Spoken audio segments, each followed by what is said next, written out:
Bible के इतिहास में एक ऐसी घटना है जो केवल एक व्यक्ति की नहीं बल्कि समस्त मानवता के अंतर्मन की तस्वीर दिखाती है, विश्वासघात की तस्वीर।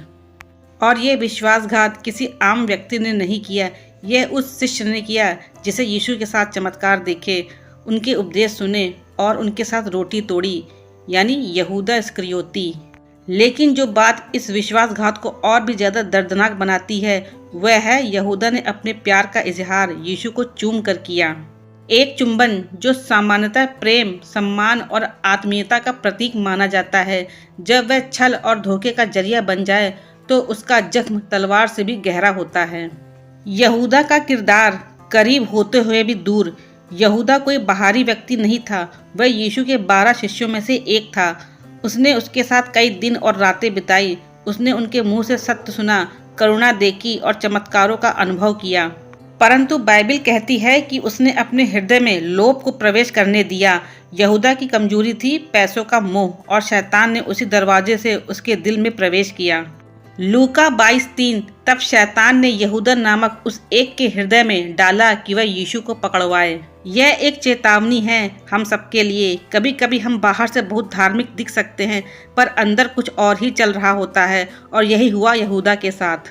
चुंबन एक प्रेम का प्रतीक या धोखे का जरिया। मत्ती 26:49। तब यहूदा ने तुरंत यीशु के पास आकर कहा, हे रब्बी नमस्ते, और उसे चूमा।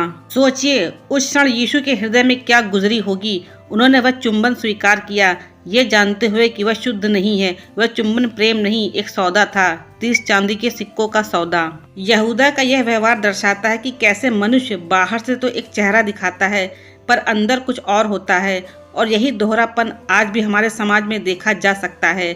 दोस्ती के नाम पर धोखा, रिश्तों के नाम पर स्वार्थ और विश्वास के नाम पर व्यापार। यीशु की प्रतिक्रिया, प्रेम की पराकाष्ठा।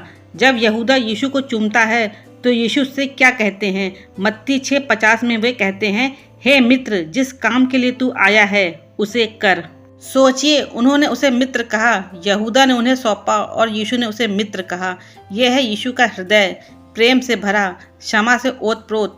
वे जानते थे कि यहूदा उन्हें पकड़वा रहा है, पर फिर भी उन्होंने उसे तिरस्कृत नहीं किया, ना ही रोका। उन्होंने अंतिम समय तक यहूदा को एक अवसर दिया पश्चाताप का।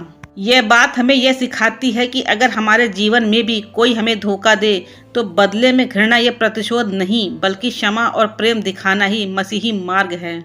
हमारे जीवन में यहूदा कौन है? अब एक प्रश्न, क्या यहूदा केवल बाइबिल का पात्र है? नहीं, वह हमारे जीवन में भी है। कभी कभी वह हमारे रिश्तों में होता है, वो मित्र जो सामने से मुस्कुराता है और पीठ पीछे वार करता है। कभी वह हमारे अपने ही भीतर होता है, जब हम अपने सिद्धांतों को बेच देते हैं, जब हम अवसर के लिए ईमान को गिरवी रख देते हैं।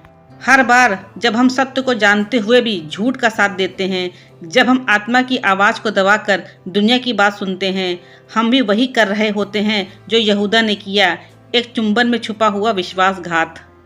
लेकिन उम्मीद है, हमेशा है। बाइबिल हमें बताती है कि यहूदा को अपने किए पर पछतावा हुआ। उसने सिक्के वापस लौटाने की कोशिश की, पर अफसोस कि उसके पश्चाताप के स्थान पर निराशा को चुना।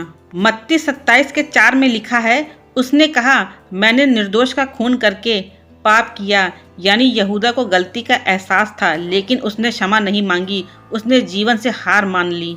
यहाँ हमारे लिए सीख है, गलती करता इंसान है, परंतु पश्चाताप के लौट आना आत्मा की जीत होती है। यीशु क्षमा करने को सदा तैयार हैं, पर क्या हम लौटने को तैयार हैं? अंतिम विचार, विश्वासघात से विश्वास तक। यहूदा की कहानी हमें झकझोरती है।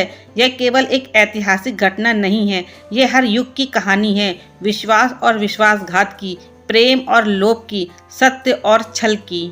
लेकिन अंततः इस कहानी में चमकता है यीशु का प्रेम, वह प्रेम जो धोखे में भी मित्रता देखता है, जो घाव में भी क्षमा ढूंढता है और जो मृत्यु में भी जीवन बो देता है। अगर आज आप भी किसी यहूदा के द्वारा घायल हुए हैं तो यीशु की ओर देखिए, और अगर आप स्वयं कहीं न कहीं यहूदा बन गए हैं तो पश्चाताप की राह पकड़िए, क्योंकि अभी देर नहीं हुई है। पहला यूहन्ना 1:9। यदि हम अपने पापों को मान ले तो वह हमारे पापों को क्षमा करने और हमें सब अधर्म से शुद्ध करने में विश्वास योग्य और धर्मी है।